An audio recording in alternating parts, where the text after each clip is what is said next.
Hello बच्चों, चलिए प्रश्न को देखते हैं। प्रश्न दिया गया है, उत्सर्जन में निम्नलिखित अंगों के कार्य लिखिए। पहला कोशिका गुच्छ, दूसरा अभिवाही, तीसरा बोमन संपुट और लास्ट में मूत्र वाहिनी। तो यहाँ पर सबसे पहले इस प्रश्न का हम देख लेते हैं मुख्य अवधारणा। मुख्य अवधारणा, तो यहाँ पर मुख्य अवधारणा में हम देखेंगे नेफ्रॉन के भाग और उनके कार्य।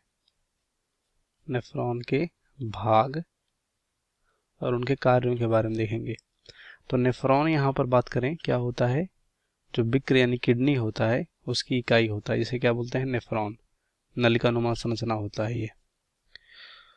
तो यहाँ पर एक एक करके देखते हैं कार्य क्या होता है। सबसे पहले है कोशिका गुच्छ।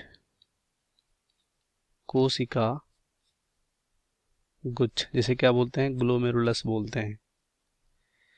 तो यहाँ पर इसमें बहुत सारे रक्त वाहिनियां होती हैं कोशिका गुच्छ में, इस तरह से। और यहाँ पर रक्त का फिल्ट्रेशन होता है, यानी रक्त का छनन होता है। रक्त छनता है, जो भी रक्त में अशुद्धियां होती हैं वो सीधे नेफ्रॉन में जाता है, इस तरह से। तो रक्त का छनन होता है कोशिका गुच्छ में, ये हमारा हो गया। उसके बाद बात करें हम बी, जिसे यहाँ पर क्या बोलते हैं, अपवाही धमनिका, या सिंपल बोल सकते हो इस तरह से, अपवाही धमनी। तो इससे क्या होता है, जो भी यहाँ पर रक्त होता है, रक्त, वो सिंपल बोल सकते हो नेफ्रॉन में आता है इस नली के द्वारा, या यहाँ पर बोल सकते हो बोमन सैम्पुट में आता है। बोमन सैम्पुट, क्योंकि बोमन सैम्पुट में ही कोशिका गुच्छ होती है, इस तरह से। तो यहाँ पर रक्त को लेकर आता है नेफ्रॉन में कौन, ये यहाँ पर जो हमारा अविवाही धमनी है। उसके बाद बात करें यहाँ पर हमारा जो सी है, बोमन सैम्पुट।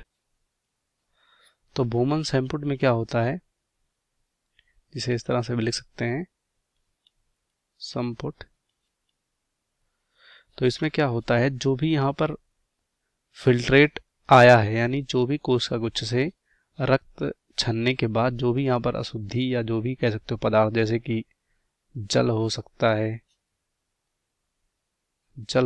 है, आयन हो सकता है, जल में घुलनशील पदार्थ हो सकते हैं, लवण हो सकता है, ये सब यहाँ पर इसी बोमन सैम्पुट यानी कप नुमा संरचना होता है, इसी बोमन सैम्पुट के द्वारा कहाँ पर जाते हैं, नेफ्रॉन में जाते हैं।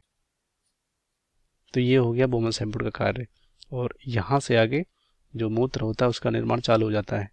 मूत्र निर्माण का कार्य यहाँ पर कोशिका गुच्छ में ही हो जाता है, लेकिन ये भी करता है। और सबसे लास्ट में हमारा यहाँ पर डी, यूरेटर या मूत्रवाहिनी।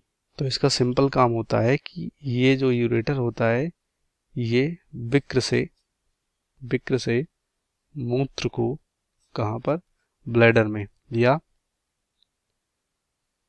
मूत्राशय में लाता है। इस तरह से इनका काम होता है। तो हमने यहाँ पर देख लिया अंग और उनके कार्यों के बारे में।